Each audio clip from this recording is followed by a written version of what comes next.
Muy buenos días, tardes o noches, dependiendo de la hora en la que se encuentre viendo el video. El día de hoy, nosotros estudiantes de la Universidad Autónoma de Campeche, de la Facultad de Medicina en la licenciatura en nutrición, hablaremos sobre el tema de la meiosis y la fertilización in vitro. Me presento, yo soy Cornejo Sarmiento Miguel Ángel Gabriel y me encuentro con mi compañera Rivas Ramayo Guadalupe. Bueno,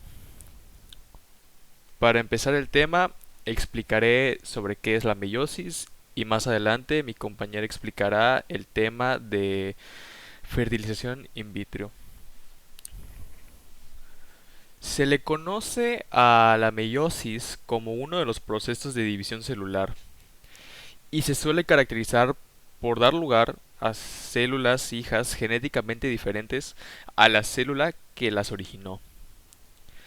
Este tipo de división celular es clave para la reproducción sexual, ya que a través de la meiosis los organismos producen sus gametos o células sexuales. Esto resulta que el nuevo individuo, como resultado de la unión de dos gametos, uno siendo masculino y otro siendo un gameto femenino, tendrá un material genético distinto al de los parentales, que surge de la combinación de estos. La meiosis, proveniente del griego meioum o disminuir, consiste en la división de una célula diploide, es decir, que contiene dos juegos de cromosomas para dar lugar a cuatro células haploides, provistas de un único juego de cromosomas. Dicho de otra manera, que carga la mitad del material genético de la célula inicial. La meiosis cuenta con sus fases que constituyen a este proceso. Es bastante complejo, que involucra dos fases diferenciadas, conocida como la meiosis 1 y la meiosis 2. Cada una de ellas está compuesta por diversas etapas conocidas como la profase, la metafase, la anafase y la telofase. Empezando con el tema de, podemos dar a entender que la meiosis 1 es en donde se da la primera división celular de la célula diploide, conocida como reductiva, y pues resulta en células con la mitad de la carga genética. Se suele distinguir de la meiosis 2 y de la mitosis, que más adelante abarcaremos un poco las diferencias entre la meiosis y la mitosis.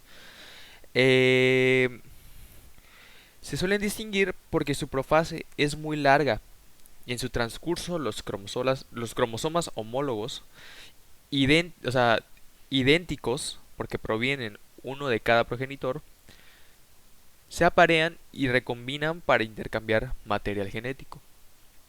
Hablando más específicamente de lo que ocurre en la meiosis 1, en la profase 1 se divide en varios pasos. En el primero, el ADN se prepara para condensarse en cromosomas y se torna visible.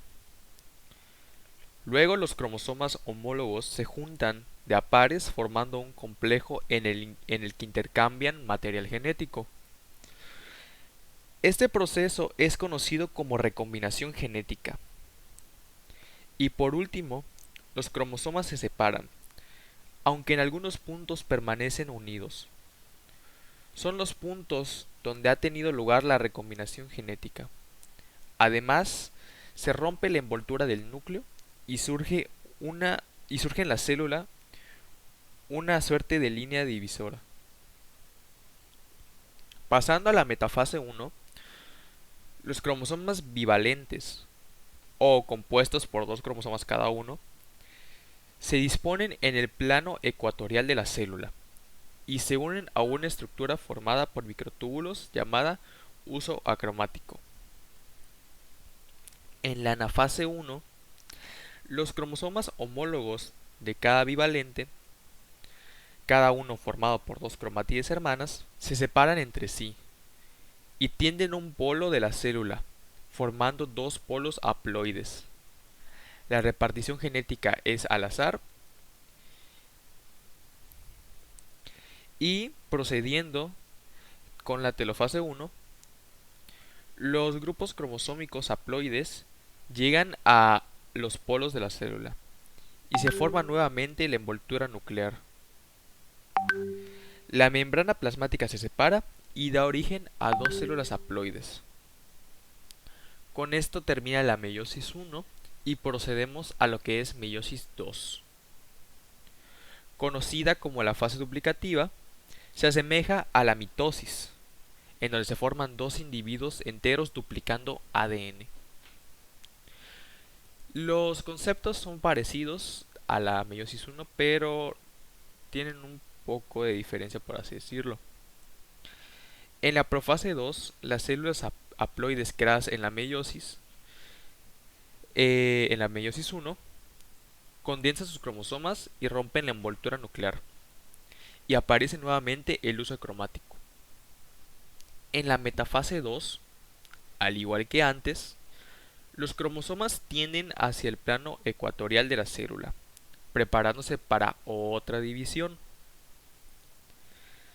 En la anafase 2, las cromátides hermanas de cada cromosoma se separan y son traccionadas hacia polos opuestos de la célula. Y para terminar, en la telofase 2, cada uno de los polos de la célula recibe un juego haploide de cromátidas, que pasan a llamarse cromosomas.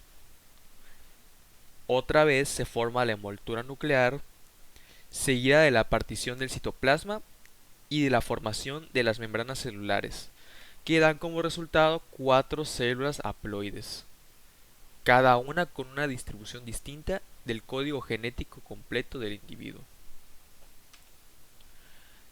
Para terminar el tema de mitosis, decidí investigar algunas diferencias entre la mitosis y la meiosis. Primero que nada, la mitosis está asociada más a lo que es la reproducción asexual. La mitosis, dando una breve explicación, consiste en la división de una célula original para formar dos células hijas genéticamente idénticas. Esta es utilizada como mecanismo en los distintos tipos de reproducción asexual, en los cuales un organismo produce, por así decirlo, clones celulares sin añadir variedad al pozo genético. Mientras que por otra parte, la meiosis es un proceso requerido para la preparación de la reproducción sexual, y a diferencia de la mitosis, permite una alta recombinación genética. También, la mitosis está asociada más a procesos de desarrollo y de crecimiento, ya que los organismos pluricelulares utilizan la mitosis para mantener y renovar sus estructuras. Este tipo de división celular permite agregar células nuevas durante el desarrollo y crecimiento del individuo y sustituir las células viejas y gastadas a lo largo de la vida del organismo. La mitosis preserva el ADN, ya que es un mecanismo de preservación del material genético intacto, pero pueden ocurrir mutaciones al azar durante este proceso. Mientras que la meiosis lo somete a un proceso de recombinación, en el cual de igual manera pueden ocurrir errores, pero que también enriquece el genoma y permite la creación de cadenas particularmente exitosas. La meiosis es en algún punto la gran responsable de la variación genética entre individuos. Y por último, que este punto ya se había dado a entender anteriormente en el primer punto de la mitosis. La mitosis pues da como resultado dos células hijas, ambas diploides e idénticas, mientras que la meiosis produce cuatro células descendentes, pero todas haploides y distintas entre sí, y de que la célula las originó. Con esto podemos concluir lo que fue el tema de mitosis y meiosis. Y le cedo el resto de la información de la fertilización in vitro a mi compañera Guadalupe. Bueno, para empezar, vamos a empezar con una pequeña descripción de la inseminación in vitro. Bueno, para empezar, muchas personas utilizan pues este método porque a veces no pueden tener hijos eh, o porque son personas que quieren tener hijos pero no quieren tener pareja, así que se les hace más fácil pues usar este método que es la inseminación in vitro. Y pues la fertilización in vitro pues es compleja, serie de procedimientos que pueden derivar en un embarazo. En este tratamiento, la fertilidad, una afección por la que la mayoría de las parejas no pueden embarazarse, puede, después de intentarlo tal vez un año, eh, y también la fertilización también puede utilizarse para evitar las transmisiones de problemas genéticos de los hijos.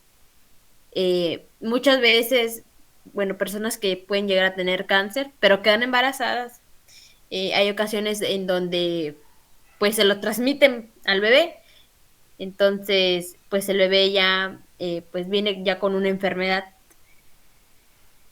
De ahí el por qué se realiza.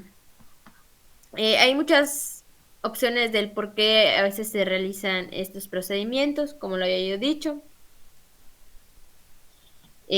Una de ellas es el daño y obstrucción de trompas del falopio, que los óvulos se desplazan de los ovarios al útero a través de las trompas de falopio. Si ambas trompas están dañadas o bloqueadas, se dificulta la fecundación del óvulo. De ahí también está el trastorno de la ovulación, que si la ovulación no se produce o no ocurre con una frecuencia, hay menos óvulos disponibles eh, que puedan ser fecundados por los esperma. De ahí viene la endometriosis, que esta es una afección de los tejidos similar al revestimiento de útero, pues este crece fuera de él. Y pues el endometriosis suele afectar a los ovarios, el útero y las trompas de falopio. De ahí sigue el que son las fibromas uterinos. Los fibromas son tumores del útero. La mayoría de las veces no son cancerosos. Son más comunes entre las personas de 30 a 49 años. Y las fibromas pueden hacer que el óvulo fecundado tenga problemas para adherirse al revestimiento del útero. Em, de ahí los riesgos. Em, pues uno de estos es el estrés. A veces cuando una persona, pues por su trabajo, siempre se la vive pues bajo estrés, por las tantas horas que lleva a tener de trabajo. Entonces, ese es uno de los principales factores de riesgo que puede tener una persona, más si está embarazada. Y pues la fertilización también puede ser cansado, agotador para el cuerpo, la mente y las finanzas. Y uno de los mejores apoyos son las familias, los amigos pueden ayudarte a ti y a tu pareja a superar los altibajos del tratamiento. De ahí sigue el embarazo ectópico, que es una afección que al que un óvulo fecundado se adhiere a un tejido fuera del útero. Por lo general, pues a una trompa de falopio, el embrión no puede sobrevivir fuera del útero. No hay forma que pueda continuar con ese embarazo. Y un pequeño porcentaje ocurre pues en la fertilización. De ahí también está el embarazo múltiple, pues aumenta el riesgo de tener más de un bebé y el embarazo múltiple conlleva a un mayor riesgo de presión arterial alta, en la diabetes, relacionadas con el embarazo, un parto prematuro y puede que el bebé o los bebés nazcan con un bajo peso y defectos congénitos que el embarazo de un solo bebé. De ahí sigue el número 4, el parto prematuro y bajo peso. Es lo que le decía en un embarazo múltiple. Pues esto, pues las investigaciones sugieren que la fertilización in vitro aumenta ligeramente el riesgo de que el bebé nazca prematuro o con bajo peso. Eh, de ahí les voy a hablar sobre lo que es la evolución. Yo les puse los primeros 3 pasos, que la primera es la estimulación ovárica controlada. Eh, Esto es conseguir que todos los óvulos inician en el crecimiento del ciclo y logren el estado de maduración final. Eh, a la mujer les mandan a hacer muchos exámenes, eh, tanto de sangre, orina, de todo tipo, para ver si está bien ella y luego proceder a hacer los procedimientos de los óvulos. De ahí sigue el función folicular. Una vez que los folículos ováricos alcanzan el tamaño deseado, el siguiente paso es la obtención de los óvulos por una punción folicular o ovárica. A ella le empiezan a hacer revisiones, pues un ginecólogo que está especializado en eso, le empieza pues ahora sí que a revisar cómo está ella en sus ovarios, el útero, todo eso. Y de ahí sigue la recogida y preparación del semen. Pues esto generalmente la muestra de esperma se obtiene pues por la masturbación y se requiere un periodo de abstinencia de 3 a 5 días y unos minutos después de la eyaculación. Pues les voy a hablar sobre los blastocitos. ¿Qué es un blastocito? Pues para empezar, un blastocito es un embrión que se encuentra en el quinto o sexto día del desarrollo. Por lo tanto, eh, este, el blastocito es el embrión de una fase más avanzada del desarrollo. Esto explica en los tratamientos de fecundación. Y los embriocitos que llegan al estado de blastocitos son los más adecuados para ser implantados, pues, en el endometrio, que es el revestimiento del útero. Debido a la fase avanzada del desarrollo, es la que se encuentra en los blastocitos, que han superado varias etapas la de división celular y cuentan con una estructura de 200 a 300 células. Y pues bueno, dentro de los blastocitos podemos distinguir 2 partes principales. Una de ellas es la masa celular interna, que es un grupo de células que sitúan el extremo del blastocito. El otro es el trofobasto, que es la capa celular que está rodeada de masa celular interna y que los blastocele. De ahí está en qué nos ayuda, qué ayuda a que se desarrolle un blastocito. Pues la primera parte de la inseminación in vitro involucra medicamentos de fertilización para instigar la superovulación, que produce más óvulos y más saludables de los que pueden estar. Por lo general, se realiza un examen físico completo, una evaluación antes de este paso para asegurarse que la candidata esté sana, sea capaz de poder tener un hijo de manera segura, ya que varios problemas físicos pues sí pueden dificultar mucho el término. De ahí en lo que es el blastocito bebé, como lo ven en la diapositiva, que es el desarrollo normal de los embriones, depende en una gran medida de salud de la madre.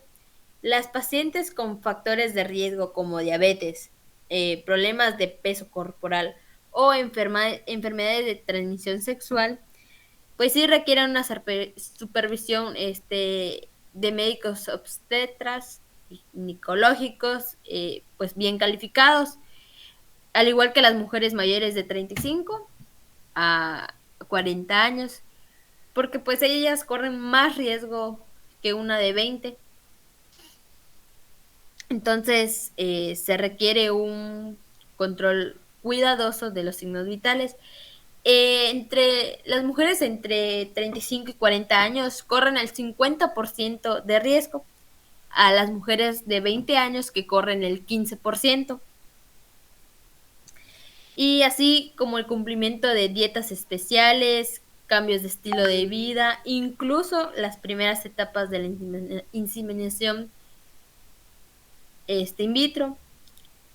Eh, Arte, esto fue todo el tema de meiosis y fertilización in vitro. Y agradecemos mucho su tiempo por haber visto el video. Gracias por quedarse hasta el final. Y esperamos que tenga un buen día, una buena tarde o una buena noche, dependiendo a la hora que se encuentre viendo esto. Gracias.